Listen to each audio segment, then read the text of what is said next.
Hey, friends. Welcome back to another episode of the Soul-u-tions podcast.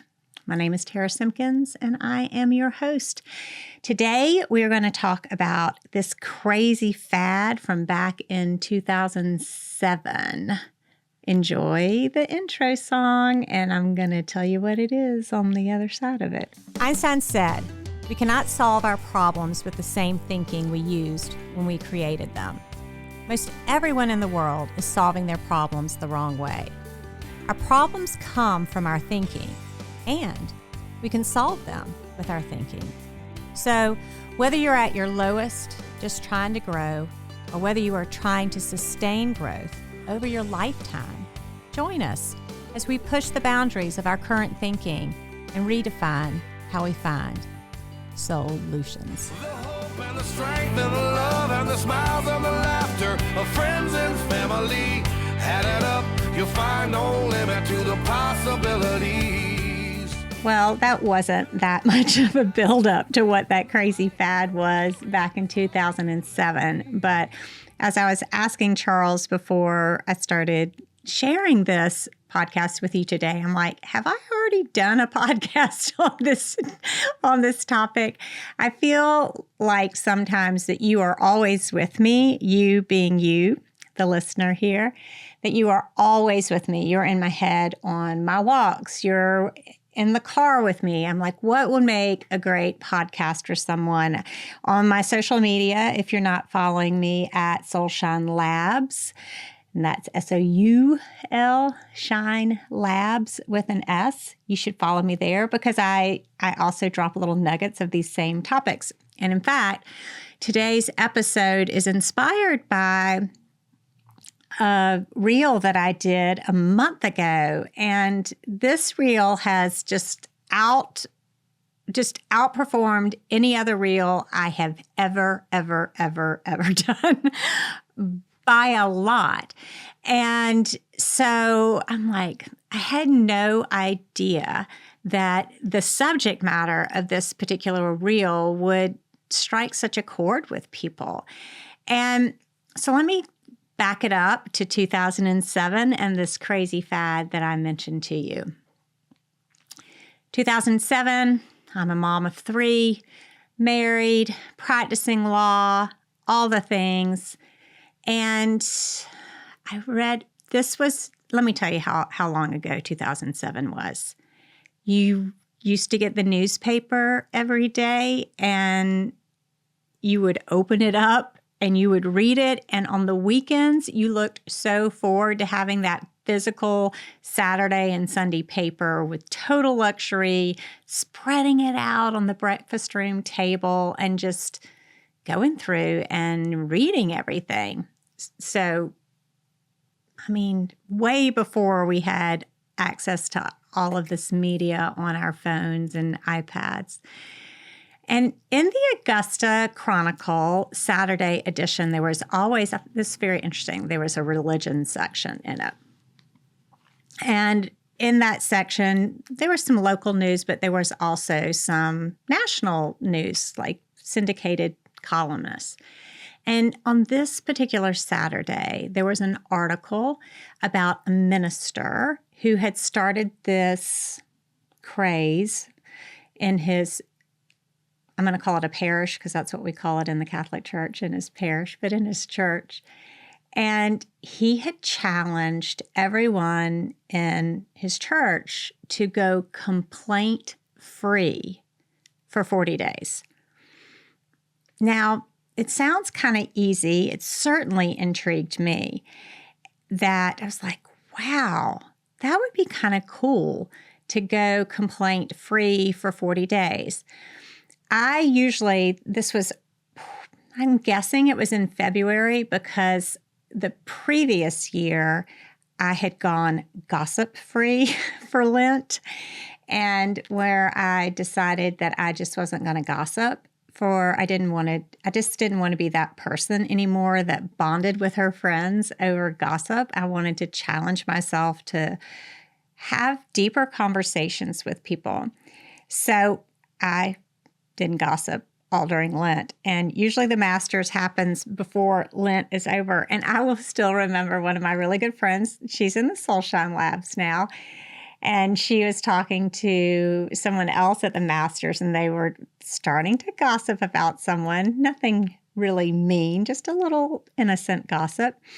And they looked at me and they rolled their eyes and they're like, oh, I can't wait for Easter to finally get here when Tara can gossip with us again. But I decided that I really liked being gossip-free, and that was a change that I have stayed with since 2006 or so. So anyway, having gone gossip-free the previous Lent, I needed something big for 2007. And when I read this article about going complaint-free from this minister, I was like, what if I went complaint-free for Lent? And there's this whole 40 days of Lent thing, and it was a 40-day challenge. And I was like, okay, I'll just give up complaining for Lent, and that will be kind of cool. Well, when you go complaint-free, he sends you this oath that you sign, and you have to it's basically a contract with yourself that says, I insert name, hereby agree to go complaint-free for 40 days. Now, you have to, in order to kind of earn the prize of saying that you have achieved this goal, you have to have 40 consecutive days of being complaint-free. So you can't just say for 40 days, I'm going to go complaint-free. And if you stumble and have a cheat complaint, then you keep going. No, you had to start all over again. And to make matters worse, he sent you this purple complaint-free bracelet. And so it was, the idea behind it is to, if you want to affect change in your life, you've agreed to it, right? You've made a promise to yourself that you're going to go complaint-free. So there's one level of it. And then this other level is going to be a behavioral pattern that's going to help you recognize and make it a little bit harder for when you complain. So you would wear that bracelet. Say I started out wearing the bracelet on my right hand. And when I complained, I would have to take the bracelet off my right hand, move it on to my left hand, and start over again. And so over the course of trying to string 40 days in a row of being complaint-free, you would, also have this kind of, I don't know, not exactly a scarlet letter that you would wear, but it was something you would know for yourself when you had to take that off. There was this sense of, dadgummit, maybe an added sense of frustration, or just there was no way you could hide from the fact that you had complained. You couldn't hide from yourself and your own complaining and that promise that you had made to yourself. So you'd switch the bracelet back and forth. I think it took me close to 100 days before I was able to string 40 days together of going complaint-free. It definitely expanded through Lent. Then it expanded through the 40 days after Lent and into the 40 days after that. I mean, I'm pretty sure it was well past the 4th of July, headed on into Labor Day by the time that I had gotten 40 days together. And listen, I will never forget being day 18 of being complaint-free, almost to the halfway mark. And as you might imagine, because this could be you in your situation, 3 kids under the age of 5, married, practicing law full time. I mean, there's a lot to complain about in your days. So, and the other thing I remember doing was I challenged my family and the guys and gals in my firm. So I ordered a ton of these complaint-free bracelets. I handed them out like Halloween candy. I had a bowl on my table in my office. And so if someone came to sit down and talk to me about a case or a matter that they were working on, they would kind of fish in that bowl and like, what are these things here? And I would tell them all about the complaint-free thing, which also, when you want to make change in your life, and you tell other people that you're doing something, that's another added layer of accountability that you are bringing for yourself. And I will never forget this day when a particular partner of mine, he's like, well, that's kind of interesting. So he put the bracelet on his wrist, left my office. Literally 3 days later, he came into my office. He threw the bracelet at me. He goes, this is for the birds. I cannot go complaint free. This is just way too hard. And he gave up. So on this reel, if you go to at soulshinelabs.com, or not .com, just at Soul-u-tions Labs. If you go scroll down and see this reel, the hook of it is that 20 years ago, I made a conscious decision to go complaint-free, and it has changed my life, but not for the reason that I thought it would. So I thought it was kind of a noble cause to go complaint-free. And again, kind of like the gossip thing, I really thought that what I would take away from it would just be, just a more meaningful way of, as my youngest son, Christopher, would say, conversating with my friends. It's just, I wanted to have deeper and more meaningful conversations. And so I was like, well, if I don't complain, then that would take that off the list as well. But what I discovered was that complaining for me, and this might be you too, had become a default way of covering up the lack of skill that I had in asking for things that I wanted. For example, let's say you're at a restaurant and you order a bowl of soup. And when the soup comes, it's cold. And instead of just saying, Garçon, could you please come over here? My soup is cold. Do you mind reheating it for me? I didn't have the skill set to just freely ask for not only what I wanted, but what I had ordered and what I expected. I was like overcome with a conversation in my brain when that came over. I'm like, oh my gosh, my soup is cold. What do I do? And I would tell the person across from me at the table, I'm like, my soup is cold. I would complain, right? That was the best I had in communicating that what I wanted wasn't met, that I didn't get the thing that I wanted. And what I had to uncover, if you think of it like an onion and you're peeling back all the layers of the onion here, was why was it so uncomfortable for me to, simply ask for the waiter to warm my soup up and bring it back to me? In this moment, 20 years later, having worked on this skill set, it seems like a no-brainer. But for years, it was hard. And the reason why it was hard was, number one, like as a young kid and the oldest daughter in a family, like I had decided in my brain that the less needs I had, the better. The less needy I was, the better. And so there was confusion with things that I wanted and things that I needed. I just would kind of stuff those, right? Like, I don't really need that, or I'll go get it myself, right? If I was at my house, instead of saying, hey, the soup's cold, I would just get up and go reheat it. And so I had kind of developed some type of pattern of, serving myself and fulfilling my own needs.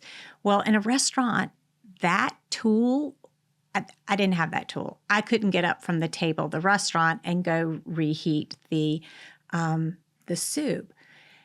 And so that was one layer, right? I don't, no needs, do not be needy. That's not a good thing. The second one was being a people pleaser, kind of related to the first, that, oh my gosh, I thought that I would be an insult to him or an insult to the cook or the owner of the restaurant if I told them that the soup was cold. Somehow that would be not looked upon favorably by them, right? That I might hurt their feelings by telling them that the soup was cold. And I'm talking about a 37-year-old woman having these thoughts in her head. I'm not a 8-year-old or a 12-year-old or an 18-year-old having these thoughts and sentences running around in her head. I was 37, grown, partner in a law firm with 3 children of my own, and married. And I couldn't do that. I didn't have the skill set to do that. And this is what gets to I think the third of these 3 things was at the core of it.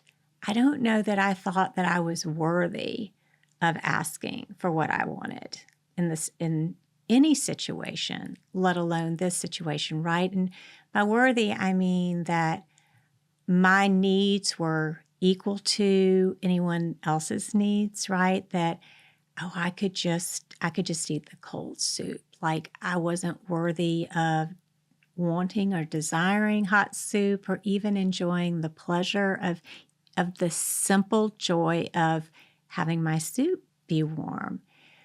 And what I found out in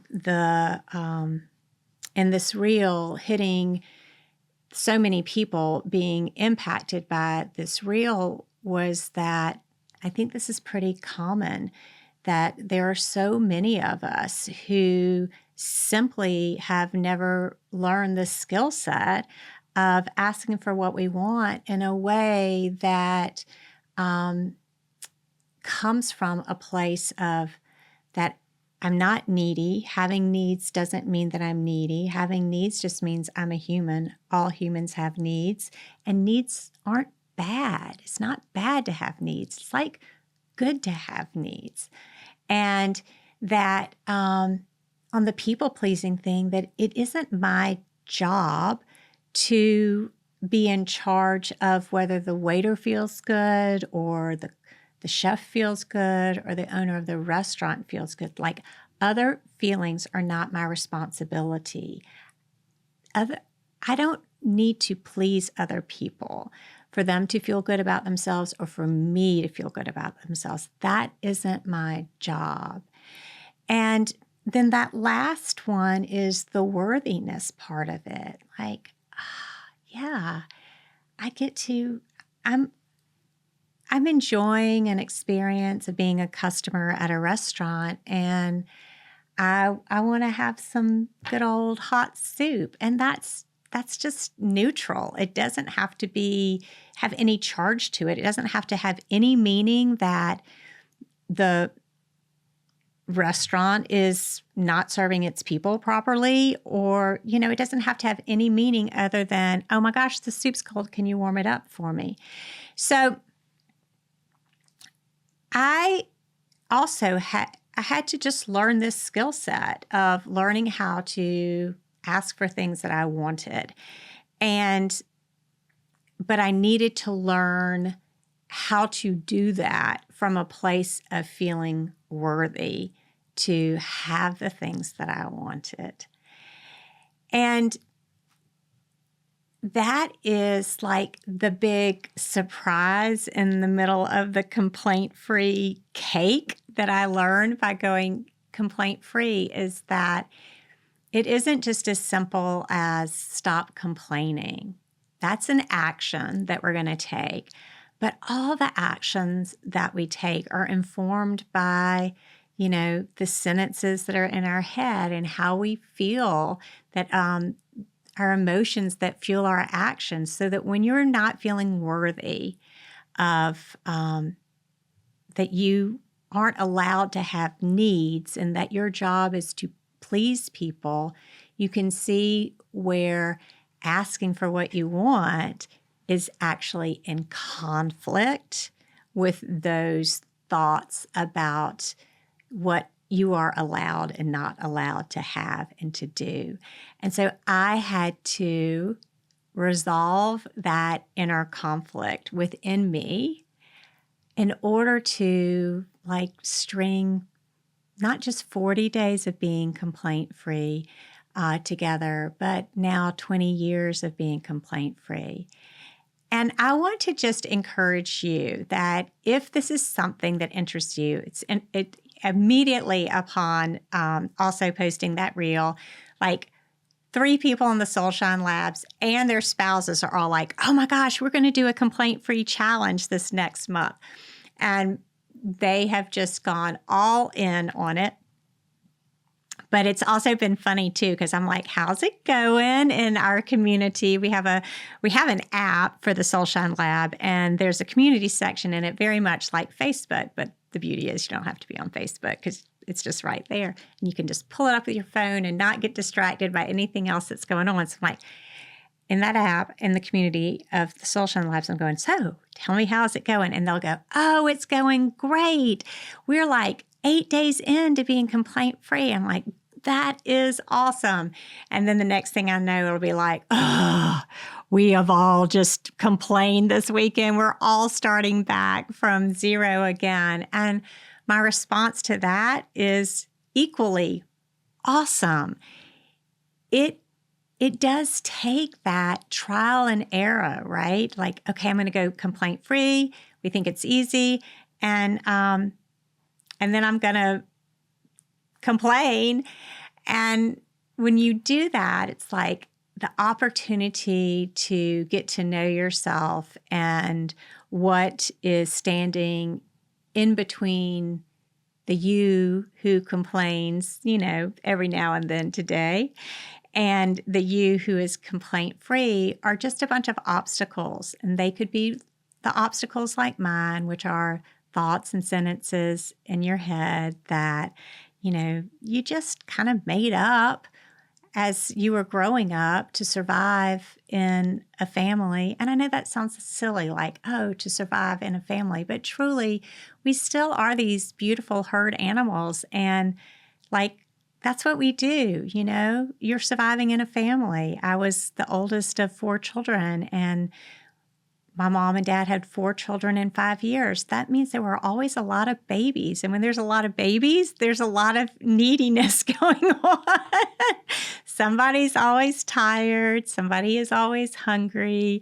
Who's going to cry the loudest? And so, for me as the oldest, it was oh yeah, I don't want to add any more burden to my parents. Now, let's be clear. I had plenty of burden to my parents, but I'm talking about the psychological types of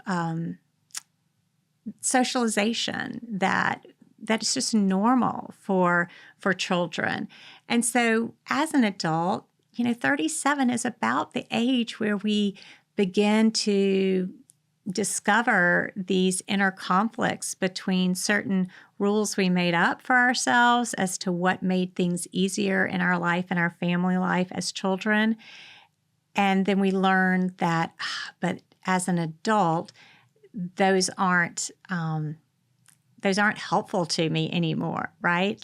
For me, I'm I cannot have any needs, but when I don't have any needs, that means I complain a lot. I mean, that's just not a great look for a grown-up. But as a grown up, I could admit and acknowledge that I have needs. I could ask people for what I want and what I need.